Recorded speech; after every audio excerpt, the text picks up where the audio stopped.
আমাদের এমডি সাহেবকে হিপনোটাইজ করেন। এমডি সাহেব অত্যন্ত ভদ্রলোক, বলবো একটু বোকা, সহজ সরল নেহাত ভালো মানুষ।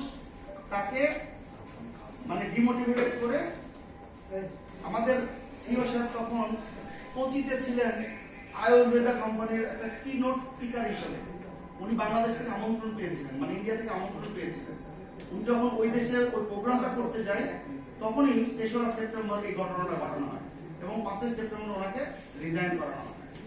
এবং উনি বাংলাদেশ থেকে top 15 company, Novartis Bangladesh limited, Sun pharmaceuticals Bangladesh limited, Beximco pharmaceuticals limited, Renata limited, Incepta limited, general pharma limited, Orion pharma limited, এইরকম কোম্পানি থেকে বেছে বেছে বেছে বেছে উনি 100 জন লায়নকে হায়ার করেছিলেন।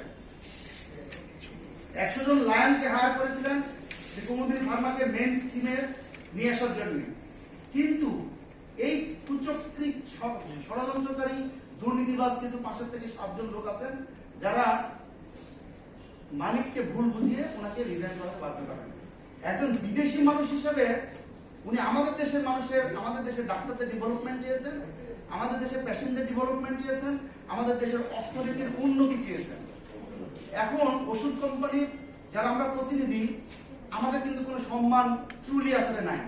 মেয়ে দিতে চায় না আমাদের সাথে, কোনো ভালো পরিবারের মেয়ে আমাদের সাথে বিয়ে দিতে চায় না ভাই, বুঝতে পারছেন? আমাদেরকে প্রেম টেম করে বিয়ে করতে হয়। কে বলছেন না? কে বলছেন না? কে বলছেন না?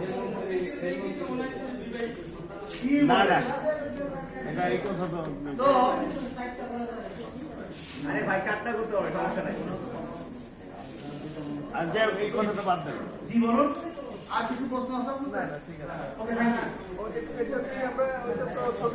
না এটা আমরা আসলে আপনাদেরকে দিচ্ছিলাম, এটা আপনি যেহেতু প্রশ্নটা করেছেন এই জন্য অ্যাভয়েড করতে পারলাম না যে কিভাবে প্রমোশন করা হয়েছে এবং এই প্রমোশন করে আমাদের 100টা পরিবারকে এখন রাস্তায় নামে দেওয়া হয়েছে। তাদের চিঠিতে কি ক্লিয়ার কংক্রিট একলাইনে যদি বলেন আর কি, এটা সামারিটা কি ছিল, তাদের অভিযোগের জায়গাটা কি ছিল, যে সমন্বয়কের নাম ব্যবহার করে যে আপনাদের টিমটা ভেঙে দিল বা আমি হোয়াটসঅ্যাপে দিয়ে দিচ্ছি।